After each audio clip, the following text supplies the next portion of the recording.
Bonjour tout le monde. Je vais vous parler je vais faire un petit one-man show, un petit je sais pas si on peut appeler ça un exposé, un one-man show, une conférence. Vous la mettez dans quelle catégorie vous voulez. Notre sujet, c'est le sujet de la crise. Alors la crise, on nous en parle depuis largement 50 ans. La crise, on nous rabâche la crise, tout le monde, que ce soit les sociologues, les politiciens, les économistes, le peuple, l'État. On veut faire un truc, on veut marcher, non, tu ne peux pas marcher, il y a la crise. On veut consommer, non, on ne peut pas consommer, il y a la crise. On veut avoir des hobbies, on veut profiter de la vie, on veut faire plein de choses. À chaque fois, les gens qu'on rencontre, ils nous disent non, c'est pas possible, il y a la crise. Dans cette crise-là, on a perdu toutes nos libertés. Et alors, la crise, ça caractérise l'homme. On a toujours été dans des situations de crise depuis les premiers êtres humains, les hommes de Néandertal, les hommes préhistoriques. Pour moi, actuellement, on baigne tous dans l'abondance. On a de tout, on manque de rien dans la société actuelle.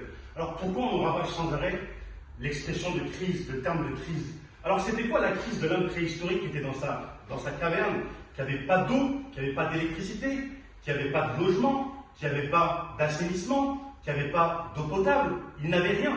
Si on parle de lui, oui, il était dans la crise. Mais nous, c'est quoi notre crise? C'est la crise, en fait, on est dans la crise de l'abondance. On est dans la crise du fait qu'il y a trop de tout dans la société.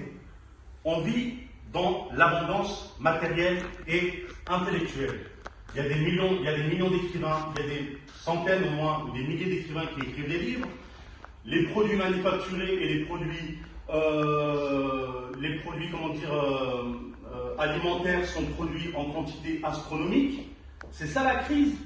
Quand on parle de crise, ça veut dire quoi? Ça veut dire ne plus supporter psychologiquement et physiquement l'environnement extérieur. C'est ça quand on dit qu'un être humain est dans une situation de crise. Et donc voilà. Donc comment la surmonter? Comment surmonter la crise? Déjà, il faut apprendre à ralentir.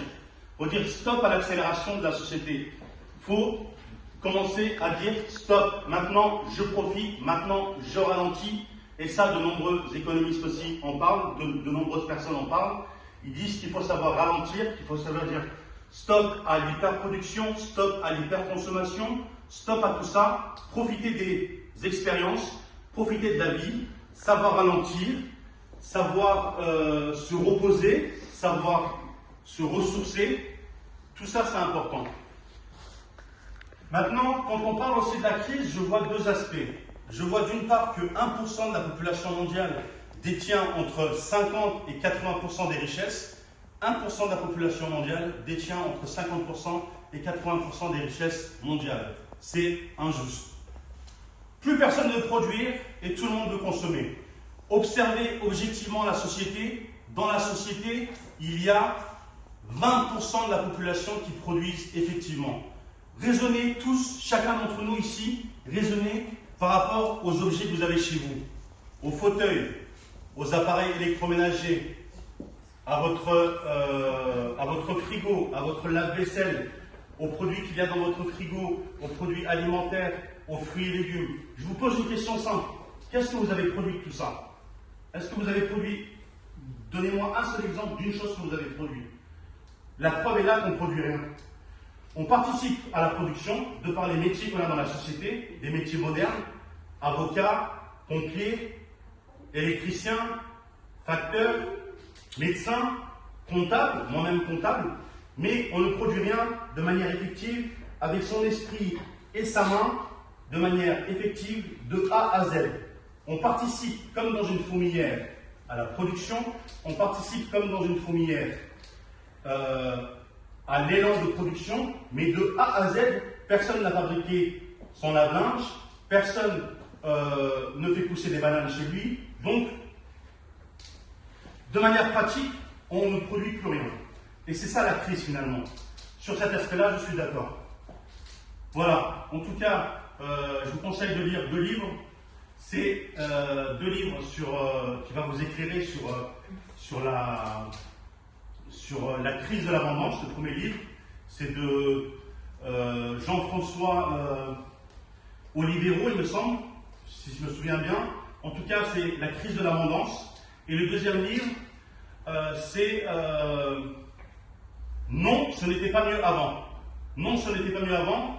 C'est un livre de Johan Norberg qui dit que justement, on est trop nostalgique. On se dit toujours, ouais, quand j'étais gamin, c'était mieux. Ouais, dans les années 50, c'était mieux. Ouais, à l'époque de Jésus-Christ, c'était mieux. Oui, à l'époque du prophète Mahomet, on vivait beaucoup mieux. Or, ce livre-là, il montre que ça, c'est complètement faux. Que finalement, la meilleure des sociétés possibles, c'est celle actuelle. Je voudrais terminer sur un dernier truc.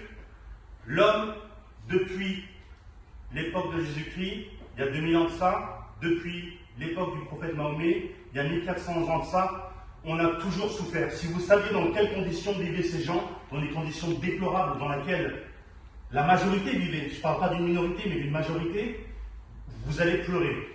Et on vit dans le bien-être depuis à peine 100 ans, depuis à peine un siècle. On a l'assainissement, on a l'électricité, on a l'eau potable, on a des métiers modernes. Chacun d'entre vous, vous vivez jusqu'à l'âge de 30 ans chez vos parents. Vous êtes logés, blanchis, nourris. Jusqu'à 30 ans, on assimile de la connaissance. Donc voilà, l'homme, je pense qu'il n'est pas habitué, il a trop pris dans ses gènes l'habitude de souffrir, et que le fait de vivre depuis un siècle dans l'abondance, ça l'a perturbé, il a perdu tous ses repères, il a perdu tous ses principes, toutes ses valeurs, et qu'il ne faut pas oublier qu'il y a des épreuves dans la vie, qu'il faut savoir passer par des épreuves, que, comme certains disent en turc, ben huzur arıyorum, ben huzur istiyorum, c'est pas la solution. Il faut apprendre aussi à passer par des épreuves, à souffrir. C'est ce qui fait qu'on devient plus fort, plus endurant, qu'on acquiert des valeurs. Voilà, mon One Man Show prend fin là. Je ne sais pas si on peut mettre ça catégorie One Man Show, catégorie conférence ou catégorie, je ne sais pas. Mais en tout cas, j'espère que vous avez aimé. Voilà, merci beaucoup.